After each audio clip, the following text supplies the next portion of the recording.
Dans l'univers d'Inazuma Eleven, une série principalement axée sur le football, le travail d'équipe et l'amitié. La mort de certains personnages apporte une profondeur inattendue et émotionnelle à l'histoire. Les décès dans Inazuma Eleven ne sont pas simplement des décès dramatiques. Ils soulignent des thèmes forts comme la perte, le deuil et la quête de rédemption. Dans cette vidéo, nous allons explorer les personnages de Inazuma Eleven qui, malgré leur disparition, continuent d'influencer l'histoire des personnages, que ce soit par le biais de souvenirs ou de motivations ou de promesses faites avant leur départ.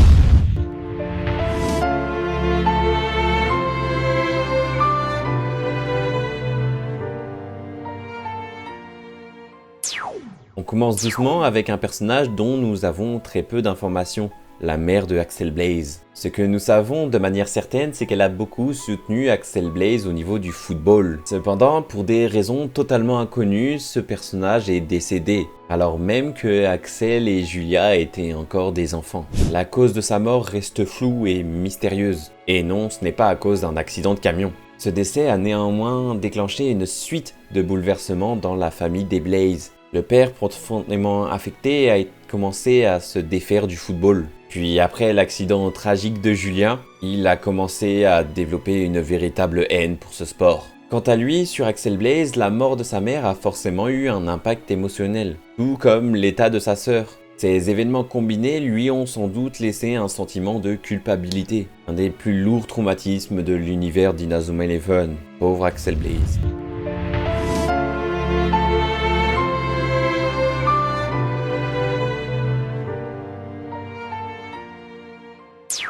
Tom Dark, le père de Red Arc, était autrefois le meilleur attaquant de la Royal Academy. C'était l'un des footballeurs les plus célèbres du Japon, un joueur que personne ne voulait et ne pouvait affronter sur le terrain. Mais un jour, alors que tout le monde le voyait participer au mondial, il perdit sa place au niveau de la sélection au profit d'une nouvelle génération, dont un certain David Evans.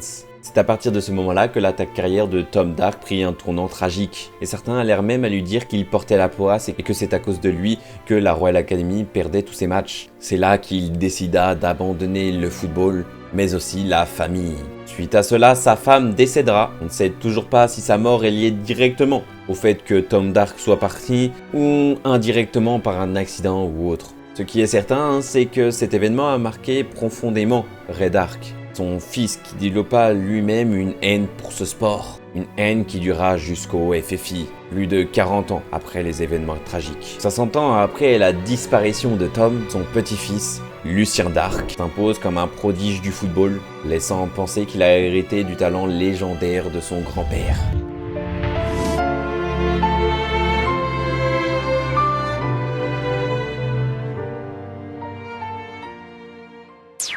Le premier personnage officiellement déclaré mort dans la série d'Inazuma Eleven. Selon les premières informations, il serait décédé lors d'un tragique accident de bus qui conduisait l'équipe Raymond pour la finale contre la Royal Academy. David est une légende, une source d'inspiration pour Mark Evans, lui rend hommage en se recueillant devant un portrait de lui. Mais tout ça, c'était du mytho. En réalité, David n'est pas mort dans un accident, mais plutôt à l'hôpital d'un pays africain. Pendant le tournoi, grâce à une enquête menée par Nelly Raymond, plusieurs personnages dont Mark Evans découvrent que David est encore en vie. On découvre que David a passé 40 années dans un pays africain, à cause du conflit qui l'opposait à Zulan Rice. En raison de cette querelle, David a dû abandonner sa famille, ses amis et son équipe pour se réfugier dans le pays du Kostai.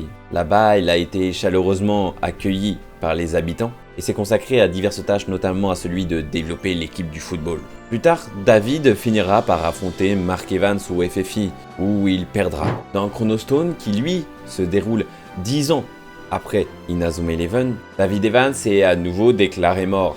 Et cette fois-ci, c'est vrai. Mais cependant, Arion et toute l'équipe de Inazuma Eleven Go réussissent un voyage dans le temps pour retrouver et déchiffrer le mystérieux cahier secret de l'équipe ultime qu'avait écrit David Evans. Cette manipulation temporelle crée une version alternative de David Evans, qui était à ce moment-là hospitalisé et en train de mourir. Mais plus tard, Beta tente de l'enfermer dans la prison Zéro. Mais David, qui résiste, est alors transformé en pierre Chronostone. Et après la victoire de l'équipe ultime contre Ragna, il retrouve sa forme humaine et a une brève discussion avec son petit-fils avant que cette version de David ne disparaisse à jamais, et laissant un Mark triste qui aurait perdu son grand-père 2 fois.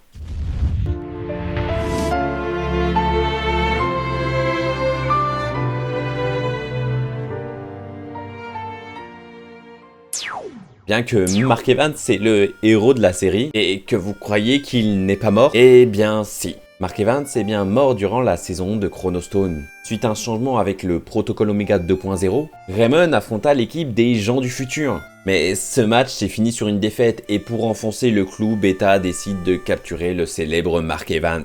Mais comme nous le savons, le temps se répare tout seul. Donc pour signifier la disparition de Mark Evans dans la timeline, Mark Evans est bien mort. Mark Evans est donc mort dans un accident de voiture et il y a eu même un enterrement. Et ils ne vont pas enterrer un cercueil vide, c'est juste un autre variant de Mark Evans.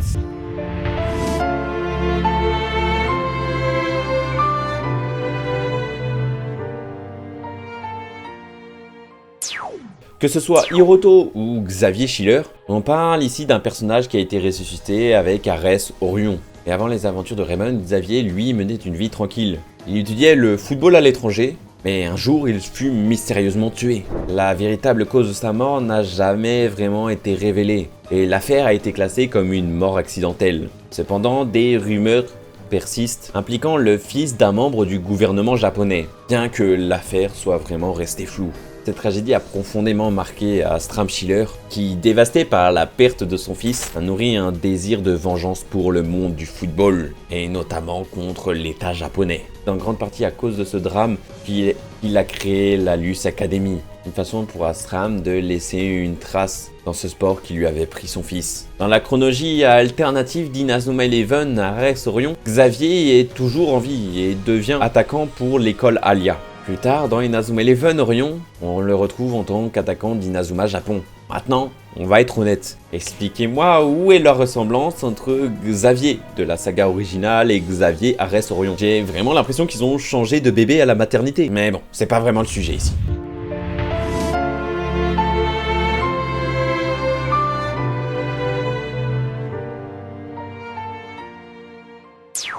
Là aussi, nous sommes sur des personnages qui ont été ressuscités dans Arès Orion. Mais tout commence lors d'un flashback, où l'on aperçoit la famille Frost. Réunis après un match de football disputé par Shaun et son frère Aiden, ils se disputent des querelles de frères cherchant à trouver qui est le meilleur des jeunes frères. Mais ce qui commence comme une discussion de famille anodine dégénère. Mais personne n'aurait pu anticiper la catastrophe qui allait suivre. Alors que leur voiture progresse dans les montagnes enneigées de Hokkaido, une avalanche soudaine frappe. Le véhicule est pris dans un tourbillon de neige et de glace. Et l'accident est malheureusement inévitable pour la famille Frost. La famille Frost ne survit pas au choc. Du moins pas en entier. Seul Shaun échappe à la mort, gravement marqué par cette tragédie. Ce drame n'a pas seulement causé la disparition de la famille Frost, mais a laissé une empreinte indélébile sur l'esprit de Shaun. Aiden, le jeune frère, n'a quant à lui jamais vraiment quitté Shaun Frost. Portant toujours l'écharpe de son frère mort, il ressent la présence d'Aiden à chaque fois qu'il va sur le terrain, notamment lorsqu'il se transforme en attaquant. Ce phénomène mystérieux se fait que Shaun s'est divisé en deux personnalités, à la fois le défenseur qu'il est et à la fois l'attaquant qui était Aiden. Ce personnage mériterait toute une vidéo pour être développé et comprendre sa psychologie. Peut-être que je la ferai un jour. D'ailleurs, si mon contenu te plaît, n'hésite pas. Le petit pouce bleu, le petit abonnement. Merci à tous ceux qui soutiennent la chaîne. Vous êtes incroyables.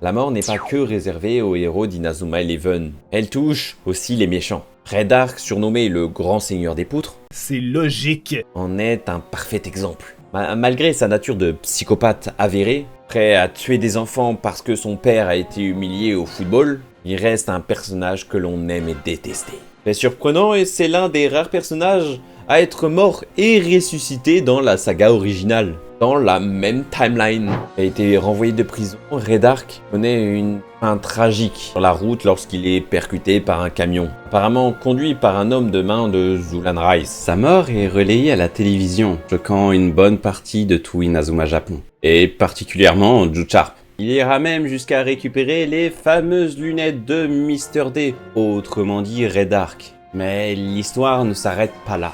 Redark fait son grand retour sous une nouvelle identité, Astero Black. On découvre alors que l'accident qui semblait l'avoir tué n'avait pas réellement mis fin à ses jours. Conduit à l'hôpital, son cœur s'était arrêté de battre. Cependant, les médecins ont pris une décision radicale. Lui administrer un médicament expérimental. Ce traitement, hors norme, a réussi l'impossible, ramenant Red Ark à la vie.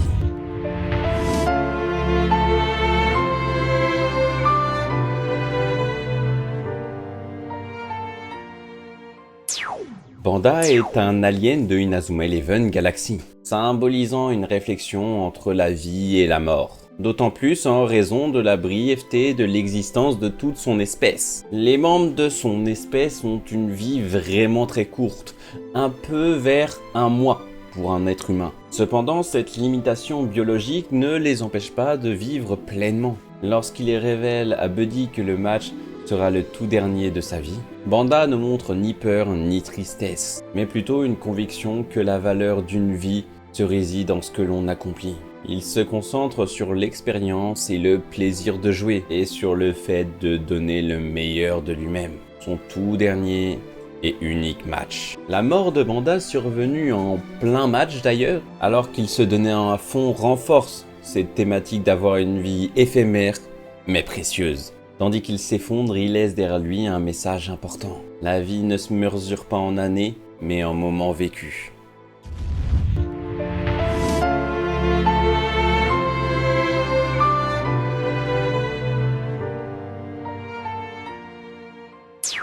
Un jour, une grande sécheresse sévissait sur une île, l'île du Sanctuaire. Un match de football du coup a eu lieu pour déterminer qui sera sacrifié afin de sauver le village. Selon la tradition, cela doit être une jeune fille. Et une jeune fille du camp qui perdra le match de football. Et ayant une petite sœur, Tescat veut tout faire pour la protéger. Vraiment, vous allez me dire, un big grand frère. Mais cette histoire a très mal tourné. Il va voir l'équipe adverse afin de leur offrir des présents. En échange, il demande que son équipe gagne, comme ça il sauve la vie de sa sœur. Sauf que les habitants du village l'ont découvert. Et ils se sont tous mis d'accord pour sacrifier la petite sœur de Tescat.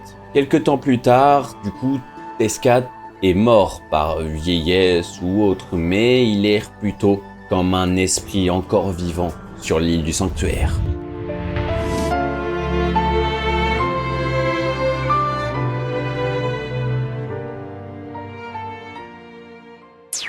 Originaire d'une époque future, Goldie s'est marié avec Ashley Rune et ont donné naissance à un fils dénommé Faye Rune. Malheureusement, peu de temps après l'arrivée de l'enfant, Goldie mourra. Un événement qui bouleverse la famille des Runes et surtout notamment le destin de Faye.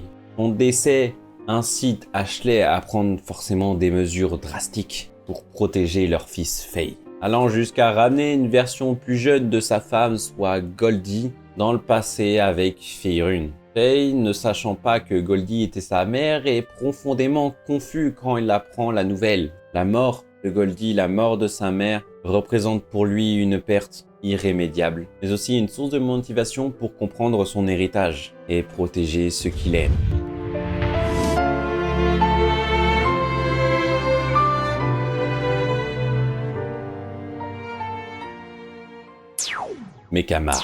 Mechamark introduit pour remplacer Roméo, qui avait été blessé par une technique. Bon, c'est vraiment une fraude ce mec, on va pas en parler quoi. Mechamark utilisa la main du pingouin pour arrêter le tir à venir funeste de Mère Aiguiris. Cependant, cette action endommage son épaule. Plus tard, Mère Aiguiris lance une nouvelle fois à venir funeste. Mechamark réussit encore à l'arrêter et a fini par exploser.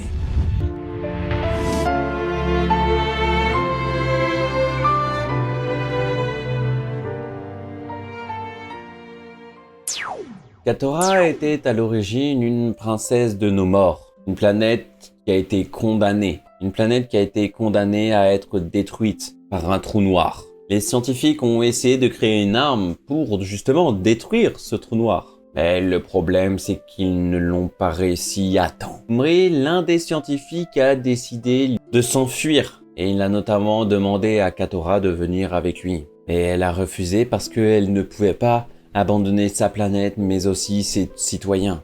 Une vraie reine. Au lieu de ça, elle a demandé à Putumri de s'échapper. et lui a confié le rôle de protéger des planètes. Tumri est un excellent scientifique, mais lui aussi est malheureusement décédé. Son esprit, quant à lui, possède un clown. Oui, on dirait un début de film d'horreur. Son esprit possède aussi le corps d'une jeune fille, notamment, qui est dénommée Glacia, qui, elle aussi, allait décéder. En apparence, il rejoint notamment Astero Black et aide Inazuma National, soit le 11 terrestre, à sauver la planète Terre. Au final, il finit par sauver toute la galaxie.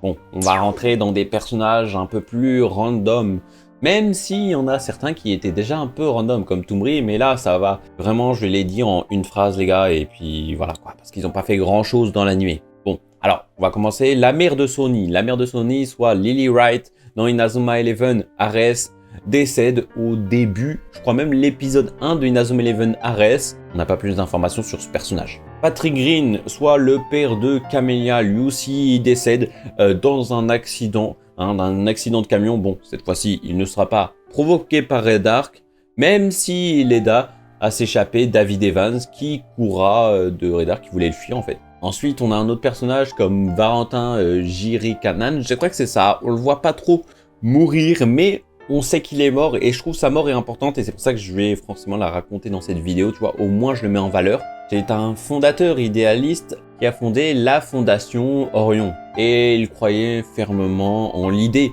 que le foot pouvait aider la vie des enfants dans des pays en difficulté. Cependant, son décès est arrivé comme ça d'un coup, on ne sait même pas pourquoi il est mort en fait. Mais du coup, ça laissait un grand vide et toute la Fondation Orion était en train de s'effondrer. C'est là que Bernard, oui bon, c'est vraiment un prénom de merde, Bernard qui s'appelle Bernard, prit les rênes et aussi il était sous l'emprise de sa mère. Et oui, Irina, la grande méchante de Inazuma Eleven Orion, qui transforma la Fondation Orion en une machine à fric.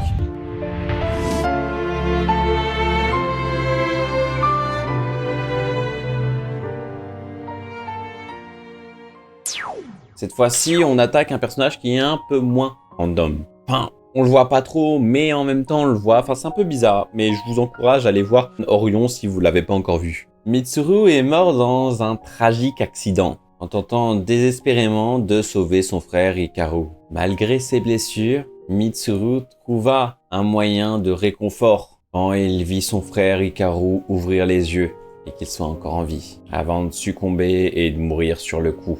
Sa mort donc marqua profondément Hikaru, qui lui développa un trouble de personnalité, un peu à la mode de Sean Frost, affectant son comportement et bien sûr son jeu au football. Dans Inazuma Eleven, la mort n'est pas le point final, mais c'est un moteur d'évolution pour les survivants. Les pertes tragiques comme celle de Sean ou encore Valentin montrent que les disparus vivent à travers leurs actions et rêvent de ceux qui les ont aimés. Même dans le deuil, les personnages trouvent la force d'avancer, utilisant l'héritage comme source d'inspiration, rappelant que tant qu'on se souvient d'eux, ils ne disparaissent jamais vraiment. En tout cas, si tu as aimé cette vidéo, n'hésite pas, le petit pouce bleu, le petit abonnement. Merci à tous qui soutiennent la chaîne, vous êtes des vrais goats. On se retrouve dans 1 ou 2 semaines pour une prochaine vidéo. Sur ce, je vais vous dire salut tout le monde, c'est Zanar Games. Allez, juste tout le monde.